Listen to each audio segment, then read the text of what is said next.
majestueuse, cette grande, comment dit-on, démocratie de l'Empire romain véritable, de l'Empire roman ou romain, fantasme de certains, cette grandeur-là correspond à une réalité énergétique. Ce drapeau, nous le trouvons dans les anciens livres, notamment les anciens dictionnaires encyclopédiques, même pas si anciens que ça. Voilà le drapeau de la Chine. Ah, vous ne vous attendiez pas à celui-là, hein? Avant la Chine communiste, regardez, vos dragons de sable sur fond d'or. Oui, le sable en héraldique, c'est noir, ne me demandez pas pourquoi. Et or, c'est jaune. Oui, c'est assez prosaïque, n'est-ce pas? Ce dragon-là, il n'a rien d'un dragon chinois et pourtant, voilà le dragon de Tartarie.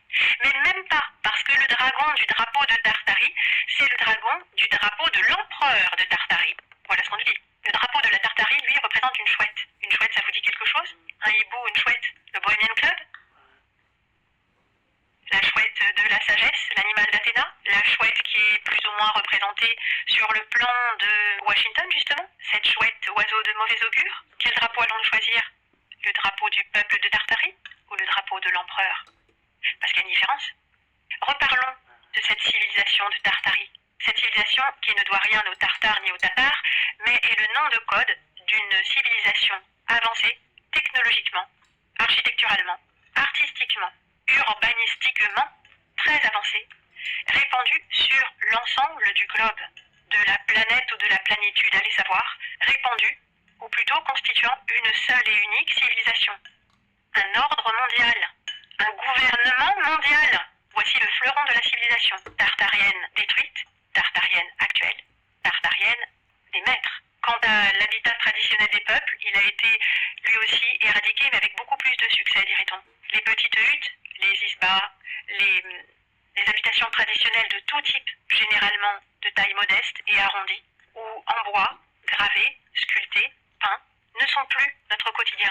Nous vivons dans les structures réalisées pour nous, les structures généralement de type brutaliste, créées à notre intention par les maîtres de ce monde. Il semble cependant qu'il y ait eu une cohabitation entre la civilisation, expansive, impérialiste par nature, entre la civilisation de Tartaria et les peuples traditionnels.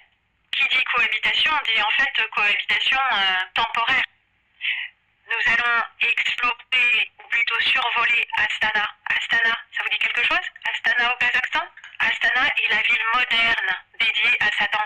Astana, à Satan, récemment rebaptisée Nour Sultan, si je ne m'abuse, prince de la lumière. Nour, lumière, et sultan, prince, roi, monarque. Cette ville-là n'est pas une ville. C'est une ville construite de toutes pièces, sur un plan.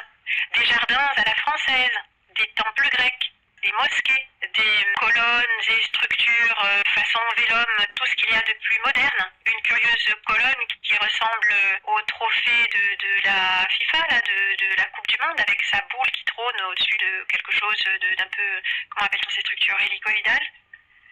Tout ce qui constitue Astana, le plan en 2 dimensions et les choses qui sortent de terre, telles que les pyramides, les mosquées, les coupoles, tout a une signification précise.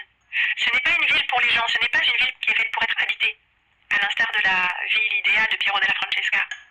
C'est un quadrillage, c'est un plan, un peu comme le plan de Paris, ce quadrillage qui va du Louvre jusqu'aux Tuileries et englobe jusqu'à l'Arche de la Défense, construite sur le même plan que Washington, Rome ou tout un tas d'autres choses. Ce sont des structures au sol, un peu comme le plan de la pyramide de Gizeh. Que ces choses soient anciennes ou pas n'a absolument aucune incidence. Ces choses sont énergétiques.